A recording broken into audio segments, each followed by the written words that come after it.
Hi, ಎಲ್ಲರಿಗೂ ನಮಸ್ತೆ. ನಾನು ಹಳ್ಳಿ ಹುಡುಗಿ ಅನು. ಇವತ್ತು ನಾವು ಸಿಂಪಲ್ ಆಗಿ ಅಕ್ಕಿ ಪಾಯಸ ಹೇಗೆ ಮಾಡೋದು ಅಂತ ನೋಡೋಣ. ಅಕ್ಕಿ ಪಾಯಸ ಮಾಡಲು ಬೇಕಾಗುವ ಸಾಮಗ್ರಿಗಳು: ಮೊದಲಿಗೆ ಒಂದು ಪಾತ್ರೆಯಲ್ಲಿ 4 ಗ್ಲಾಸ್ ಹಾಲು ಮತ್ತು 2 ಗ್ಲಾಸ್ ನೀರು ಹಾಕಿ ಬಿಸಿ ಮಾಡಲು ಇಡೋಣ. ದಪ್ಪ ಹಾಲಾದರೆ ಹಾಲು ಸ್ವಲ್ಪ ಕಡಿಮೆ ಮಾಡಿ ನೀರು ಜಾಸ್ತಿ ಹಾಕಿ. ಇದು ತೆಳು ಹಾಲು.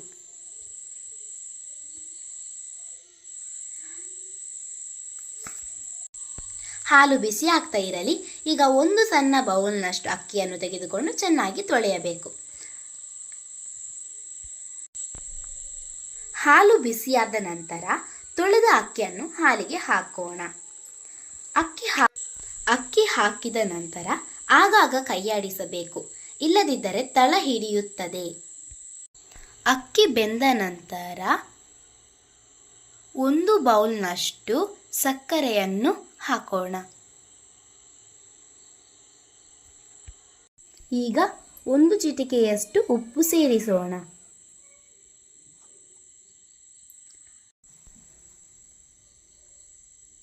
ಈಗ 2 ಚಮಚದಷ್ಟು ತುಪ್ಪ ಬಿಸಿ ಮಾಡಿ ಗೋಡಂಬಿಯನ್ನು ಹಾಕೋಣ.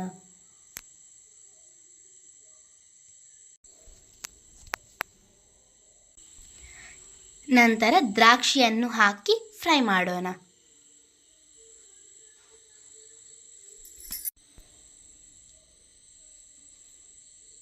ಈಗ ಪಾಯಸಕ್ಕೆ ಸೇರಿಸೋಣ. ನಮ್ಮ ಅಕ್ಕಿ ಪಾಯಸ ರೆಡಿ. ಈ ವಿಡಿಯೋ ನಿಮಗೆ ಇಷ್ಟ ಆದರೆ ಲೈಕ್ ಮಾಡಿ, ಶೇರ್ ಮಾಡಿ ಮತ್ತು ಮರೆಯದೆ ನನ್ನ ಚಾನಲ್ಗೆ ಸಬ್ಸ್ಕ್ರೈಬ್ ಮಾಡಿ. ಧನ್ಯವಾದಗಳು.